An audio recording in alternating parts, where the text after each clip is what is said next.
አንድ ሰው ይሞትና ተሰግዶበት ተቀበረ። አላህ ይማራው። ከዛ ከኢሻ ሰላት በኋላ ጀናዛ መሸከሚያውን ሊመልሱት ይዘውት ወደ መስጂድ ሲመጡ ሰዓቱ ሄዶ ስለነበር መስጂዱ ተዘግቷል። ስለዚህ ኻዲሞች ለፈጅር ሰላት ሲመጡ እንዲያነሱት በሚል ጀናዛ መሸከሚያውን ከመስጂዱ በር ከደረጃ ላይ ያስቀምጡታል። ነገር ግን ሌሊት 9 ሰዓት ተኩል አካባቢ አንድ ሰውዬ ወደ መስጂዱ ሲመጣ መስጂዱ ዝግ ሆኖና በረንዳው ተከፍቶ አገኘው። የተወሰነ ቢጠብቅም መስጂዱን የሚከፍትለት ሰው አጣ። ብርዱ በጣም ሲበረታበት ዞር ብሎ ሲያይ ጀናዛ መሸከሚያውን ካጠገቡ አገኘው። በውስጡም ብርድ ልብስ ነገር አለ። እናም ይህ ሰው አገኘው ብሎ ጀናዛ መሸከሚያው ውስጥ ብርድ ልብሱን ለብሶ ለጥ ብሎ እንቅልፉን ተኛ። አባቴ በብርድ ደንዝዞ የነበረው ሰውነቱ ትንሽ ምቾት ሲያገኝ ነፍሱንም አያውቅ ለጥ ብሎ ተኝቶልሃል።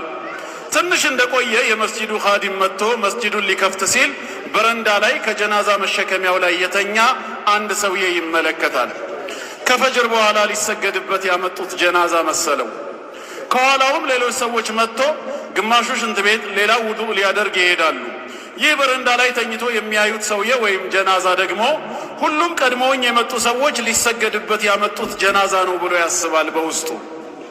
በዚያ ላይ ፈጅር ነው። ሰው ከእንቅልፉ ተነስቶ እየመጣ ነው ያለው። ገና በደንብ ያለቃ ህዝብ ነው። ሊሰገድበት የመጣ ጀናዛ ይሆናል በማለት ተጋግዘው ወደ መስጂድ ኢማሙ ጋር ወደ ሚህራብ አስገቡት።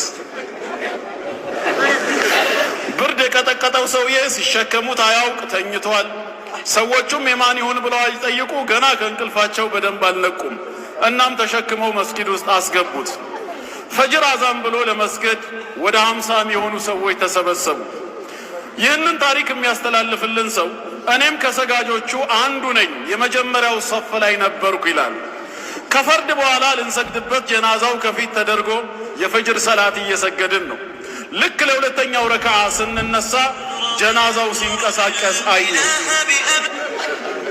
ጀናዛው ሲንቀሳቀስ አየሁ። እንዴ አይኔ ነው ወይስ ምንድን ነው ብዬ አይኔን አበስኩ። ጨፍኜም ገለጥኩ። መንቀሳቀሱን ግን አልተወም። በቃ እንቅልፍ አለቀቀኝም ይሆናል ብዬ አሰብኩ። ነገር ግን ጀናዛ መሸከሚያው በደንብ መንቀሳቀስ ጀመረ። ያኔ መረባበሽና መፍራት ጀመርኩ። ይህ የተኛው ሰውዬ ከብርድ ልብሱ ውስጥ ድንገት አንገቱን አውጥቶ ሰገዳችሁ ብሎ ጠየቀ። ያኔ ሁሉም ሰዎች ደንግጦ መተረማመስና መሮጥ ጀመሩ። እኔም አጠገቤ ከነበረው በር ወጥቼ በባዶ እግሬ ሮጥኩኝ። ወደ 1 ኪሎ ሜትር ያክል የሚርቀውን ቤቴን በትንሽ ደቂቃዎች ነው የደረስኩት። ደግሞም ባዶ እግሬ መሆኔንም የማውቀው ነገር የለም። ኢማሙም ሲያየው ደንግጦ መሬት ላይ ይወድቃል። ሌሎች ሰዎች ግማሹ ከግድግዳ ጋር ይጋጫል፣ ሌላው ደግሞ ልክ እንደኔው በባዶ እግሩ ይሮጣል። መስጂድ ውስጥ አንድ ሰው አልቀረም። አሁንም ሌላኛው በጣም የሚያስቀው ክስተት ተከሰተ። ያ ከሬሳ መሸከሚያ ላይ ተኝቶ የነበረው ሰውዬ ሲነሳ ሰዎቹ ሲሸሹ ሲሮጡ ሲያይ ከኋላቸው ተከትሎ መሮጥ ጀመረ። እናንተ ምን ሆናችሁ ነው? ቅያማ ቆሞ ነው እንዴ? እያለ ከኋላቸው መሮጥ ጀመረ። ሰዎቹ ደግሞ ወደ ኋላቸው ሲዞሩ ይሄ ሰውዬ እየተከተላቸው መሆኑን ያያሉ። ያኔ ይብስባቸዋል። ባለ በሌላ ኃይላቸው ይሮጣሉ።